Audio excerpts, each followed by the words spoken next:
ഈ വീഡിയോ ഒന്ന് ശരിക്കും കണ്ടോ, ഇനി ഇത് കണ്ടില്ല എന്ന് പറയരുത്. ഇതും കൂട്ടി മൂന്നാമത്തെ ആളാണ് ഇസ്രയേൽ ഈ കൊല്ലം യുദ്ധത്തിന് പോകുന്ന മൂന്നാമത്തെ രാജ്യമാണിത്. ആദ്യം പലസ്തീൻ്റെ നെഞ്ചത്തോട്ട് കയറി, പിന്നെ ഇറാൻ്റെ അടുത്ത് യുദ്ധമായി.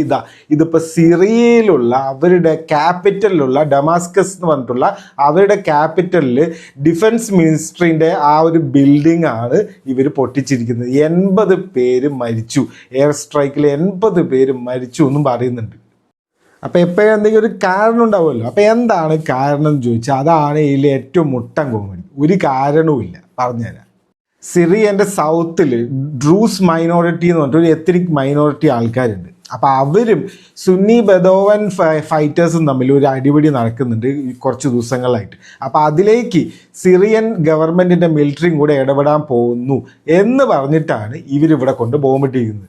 അതായത് അവരുടെ രാജ്യത്ത് അവരെന്തൊക്കെയോ തമ്മിൽ അടികൂടുന്നു. അതിന് ഇസ്രയേൽ വന്നിട്ട് അവരുടെ മിലിറ്ററി ഹെഡ് ക്വാർട്ടേഴ്സ് വന്ന് പൊട്ടിച്ചിരിക്കുക. ഇവിടെ വേറൊരു കാര്യം ശ്രദ്ധിക്കേണ്ടത്, ഈ അൽഷര എന്ന് പറഞ്ഞിട്ടുള്ള ഇപ്പോഴത്തെ സിറിയൻ്റെ പ്രസിഡന്റ് ആരാന്ന് വെച്ച് കഴിഞ്ഞാൽ നമ്മുടെ ഡൊണാൾഡ് ട്രംപിൻ്റെയും ഇസ്രയേലിൻ്റെയും മെയിൻ ഫ്രണ്ടാണ്. അതായത് ഇറാൻ ഇസ്രയേൽ യുദ്ധം നടന്നപ്പോൾ ഈ സിറിയൻ എയർ സ്പേസ് ഒക്കെ തുറന്നു കൊടുത്തിട്ടുണ്ട് ഇസ്രയേലിന്. എന്നിട്ടാണ് ഇവരിങ്ങനെ ചെയ്യുന്നത്. ഒരു പിടി കിട്ടുന്നില്ല.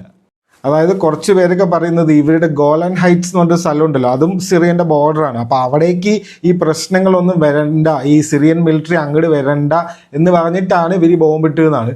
അതിന് അവിടെയല്ലേ ബോംബിട്ടുണ്ട്, അല്ലാണ്ട് ഇവരുടെ ഹെഡ് ക്വാർട്ടേഴ്സിലാണ് പോയി ബോംബിട്ടുണ്ട്.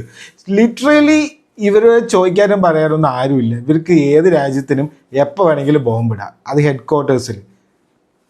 അതാണ് ഇപ്പോഴത്തെ അവസ്ഥ, ഇതാണ് നടക്കുന്നത്.